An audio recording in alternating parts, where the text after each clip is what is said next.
بسم اللہ الرحمن الرحیم۔ اصحاب فیل کی داستان تاریخی حقائق پر مبنی ہے۔ یہ عجیب و غریب واقعہ پیغمبر اسلام کی ولادت باسعادت کے سال میں پیش آیا۔ اللہ تعالیٰ نے اس واقعہ کو بطور خلاصہ قرآن میں سورہ فیل کے نام سے بیان کیا ہے۔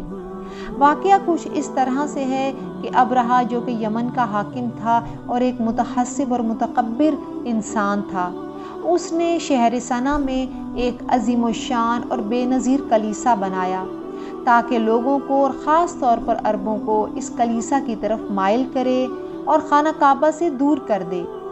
اس نے قسم کھائی کہ خانہ کعبہ کو نابود کرے گا۔ ابرہہ جنگی ہتھیاروں سے لیس لشکر لے کر مکہ کی جانب روانہ ہوا اور دوران سفر اہل مکہ کے اونٹ، بھیڑ، بکریوں کے ریوڑ جو بیاباں میں چر رہے تھے اغوا کر لیا۔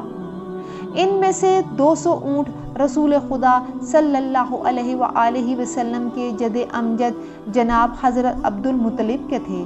ابرہہ بڑے غرور اور تکبر سے اپنے لشکر کے ساتھ مکہ پہنچا تو اپنا قاصد رئیس مکہ حضرت عبد المطلب کے پاس بھیجا اور اپنے پاس آنے کو کہا۔ لہٰذا حضرت عبد المطلب اپنے بیٹوں کے ہمراہ ابرہہ کے پاس پہنچے اور اپنے اونٹوں کی واپسی کا مطالبہ کیا۔ ابرہہ بولا، کیا آپ 200 اونٹ واپس لینے آئے ہیں؟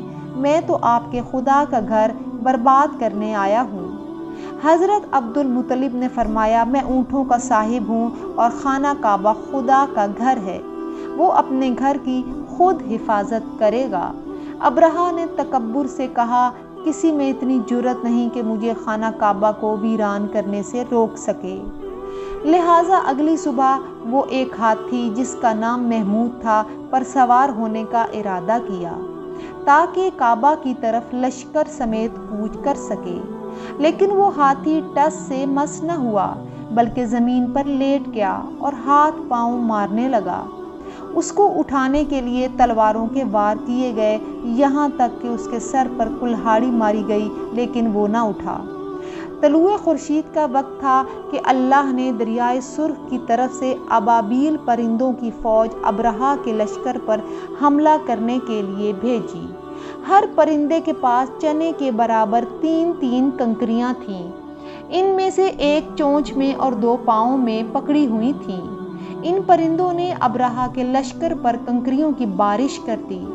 اللہ کے حکم سے تیز ہوا چلی اور کنکریاں تیزی سے ان کے اوپر گرنے لگیں۔ جس کو وہ کنکری لگتی اسی وقت زمین پر ڈھیر ہو جاتا۔ ہر طرف لاشیں ہی لاشیں تھیں۔ ابرہہ کو کنکری لگی اور وہ زخمی ہوا اور کسی طرح بچ نکلا۔ اس کے بدن پر ایسا زخم بنا جو اپنی طرح کے مزید اور زخم بناتا گیا، جس سے اس کے بدن میں پیپ پڑ گئی اور گندا خون رسنے لگا اور جوڑ جدا ہو گیا۔ اسی حالت میں اس کو صنعا لایا گیا۔ اس کا زندہ رہنا اللہ کی طرف سے سامان عبرت تھا۔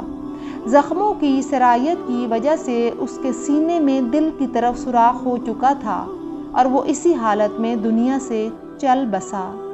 ویڈیو پسند آنے پر لائک اور شیئر کریں اور نئی ویڈیوز کے لیے چینل کو سبسکرائب کر دیں۔